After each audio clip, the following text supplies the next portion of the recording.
What's going on, everybody? Welcome back to another haircut tutorial. This is your friend Con Chung. Today we'll be doing a very standard haircut that we should all be able to do.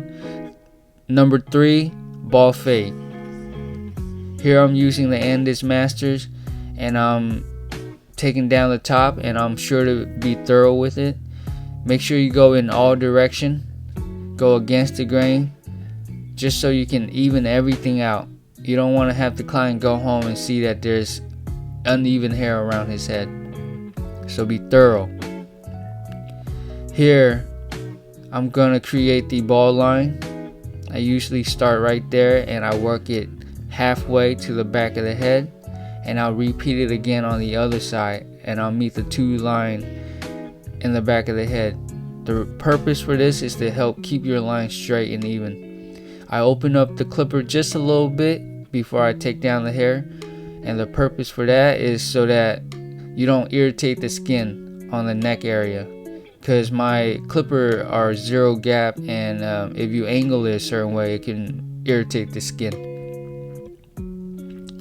Here I have the Philips Norelco and I'm shaving down the hair down to the skin. Doing this will help make your fade look even better. It really shows the contrast and it makes your fade pop out. What I like about the Philips Norelco is that if I apply pressure, it takes the hair down to the skin, and if I lighten up, it'll give it a slight shadow.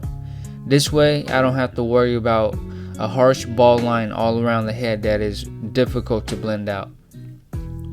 Here I have the clipper all the way open, and I'm creating my first guideline all around the head, about 1 inch up. And again, I'll do it with the number 1 guard. A viewer was having trouble distinguishing between the guidelines as he was fading, so I recommend that you leave a slight dark line all around the head, just so you know where the guideline starts. This will help separate your guidelines. So leave a bit of a dark line all around the head. Here I'm spraying down the client's hair with some hairspray, just so that I can straighten out all the little baby hair before I lined it up. The reason why I'm doing a lineup now is so that I can see the lineup as I'm fading, so that I can keep his hairline dark. I start right in the middle and I work towards the side that is higher, and that in this case is to our left. And I cut that line in, and when I feel it's straight, I go back to the middle and I try to match it on the other side. I'm standing face to face with the client so that I can see both the left side and the right side. As I'm cutting the right side, I'm able to check with my eyes to compare it to the other side to make sure that the lines are even with each other. After I do the fade, I'll come back and I'll do touch-up work on the lineup. This is somewhat of a rough draft. Now that I have the hairline, the lineup in, as I'm fading, I'm able to keep that lineup dark. I start with the clipper all the way closed, and I'm applying a lot of pressure so that I can erase this guideline. And I'm going up about 1/4 of the way, and I'm working this all around the head.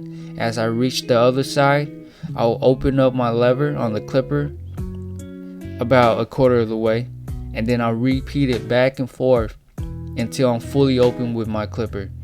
If you notice, as I'm near the hairline, I lighten up on the pressure so that I can keep that hairline a little bit darker. Leave it a little bit darker so when you finish, you can still see the lineup.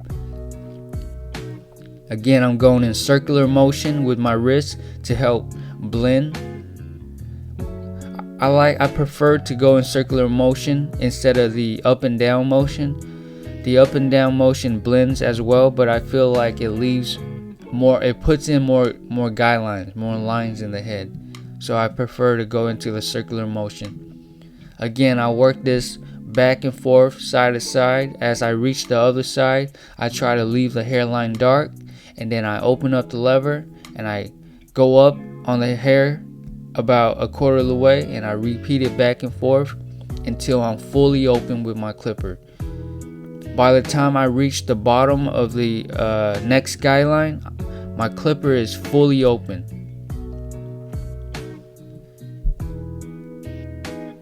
Here I'm brushing down the hair just so I can see exactly what I'm working with. Sometimes hair is stuck on the skin and it leaves dark spot that you think needs to be blended out, but you really don't have to.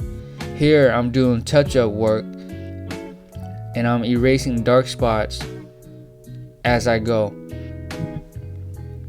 I do my touch-up work one guideline, one guard at a time, just so I'm not confusing myself, just so I know what guard I'm at the time. Here I'm on to the next guard, which is the 0 guard, and I'm going in circular motion and I'm going up about a quarter of the way, and I'll work this to the other side of the head, and then I'll open up the lever. I'll go in circular motion and I'll come back to the other side, and I'll keep doing that back and forth until I'm fully open with my clipper. And by the time I'm fully open, I should be at the next guideline. And then after that, I'll brush them off and I'll do touch-up work again. That's the system, and it is consistent throughout the whole haircut.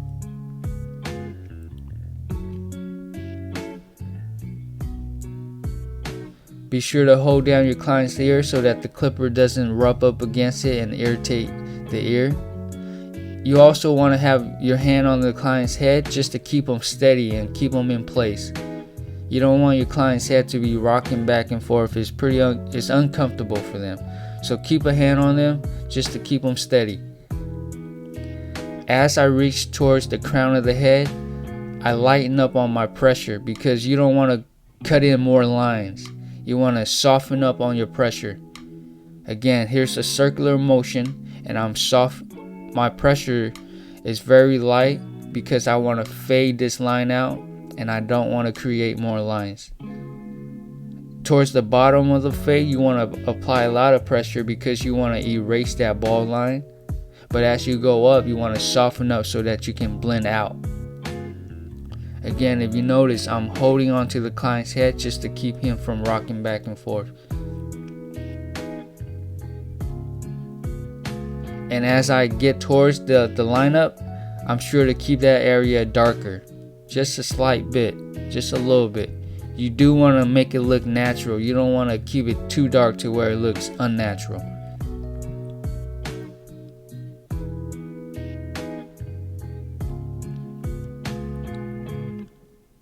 Here I'm going back to do touch-up work on the lineup, just to straighten out a few hair, just to make sure that it's straight.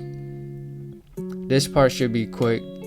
You're just going back and just going over the line that you did before, just cleaning it up. And that's what I do to keep my lineups dark. Remember to stand face to face with your client so that you can see both sides of the lineup, the left side and the right side. And now I'm giving them the straight razor just to finalize the cut and to make the line look even darker. The trimmer is just a rough draft. The razor is the final draft. And here's the fade. Thank you, you guys. Thank you for watching.